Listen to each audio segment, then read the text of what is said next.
Hello, this is the Anonymous American again here, just giving you a sneak peek at a later episode here today. I thought this was newsworthy just to have in itself. I'm going to go ahead and show the entirety of the Project Veritas clip here.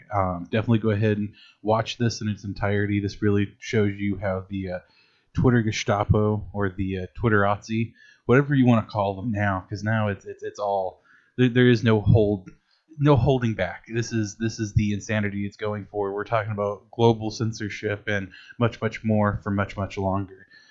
Here's the clip in its entirety from beginning to end. I'd recommend to share and everything. Definitely give full credit to Project Veritas, but definitely go ahead and give this a good watch. And if anything, watch it a couple times. This is absolutely insane. This is unadulterated, unedited, full clip, and this parts of this will be used in the episode later today. Civic integrity policy in particular has a range of options, from labeling to removal in some instances to permanent suspension. Yeah, Vijay, I think you have the list of the top questions on SOC as well. Yes. Some of the main themes we're seeing, I think I've tried to address them, but whether we believe Trump's tweets are inciting violence and having real world harm, I think we've seen that, in fact, they are.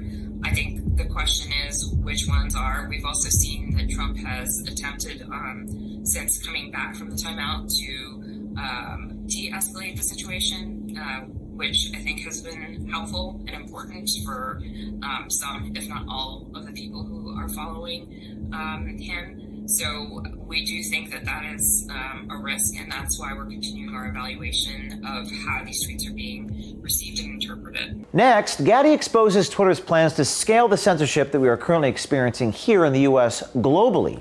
Gaddy says they're doing this because of the violence that has unfolded as a result of, quote, either misleading information or coded rhetoric. We wonder which leaders will be banned next. Another question that we saw was just around the global application of this and how we can ensure consistency beyond just what's happening in the U.S. right now. Yeah, actually, one of the interesting things is a lot of the work that we've been doing over the last week is work that we've built on in other places around the world where we've seen violence unfold as a result of either misleading information or coded rhetoric. So a lot of our learnings here have come from other markets. So in that sense, we do feel like this is our global approach. We need to be very focused on being able to enforce any of these policies or enforcement decisions we make at scale. When it comes to big tech, it's no surprise that a cultural bias may exist, but at Twitter, it seems their own employees have become the activists running the company.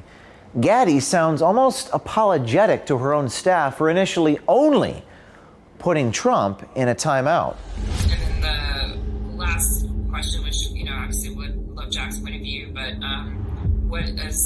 have we read the letter from employees demanding Trump to be suspended, and what's our point of view on that? There are certainly good ideas expressed within the letter that speak to the retro and how publicly we need to be about what we've learned about our policies around our actions. One question in particular was just around, the first strike and the 12-hour suspension, and if we consider just the severity of the president's tweets and why we didn't maybe jump a couple steps ahead versus just sticking to the kind of first strike and the 12 hours.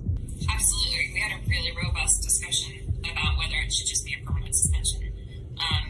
At the end of the day, we felt that this punitive action that we were taking was a significant escalation from how we had enforced our civic integrity policy against the president in the past. We felt that it was important to send that message that we were incredibly concerned and that this was a significant violation of our policy.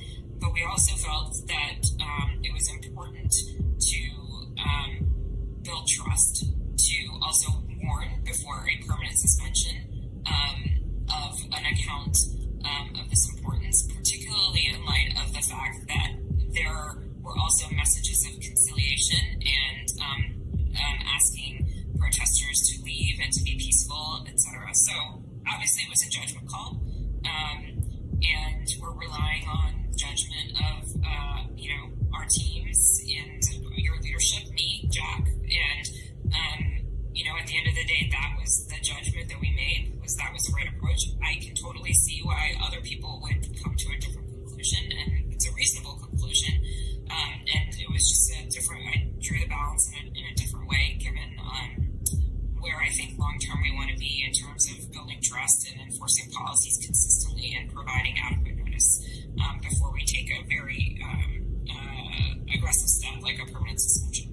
Last week, one of our investigations into voter fraud led to the arrest of an illegal ballot harvester in Texas.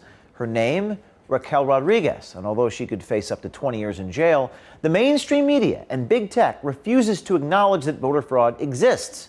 It's no secret that big tech was censoring most voter fraud stories, even ours.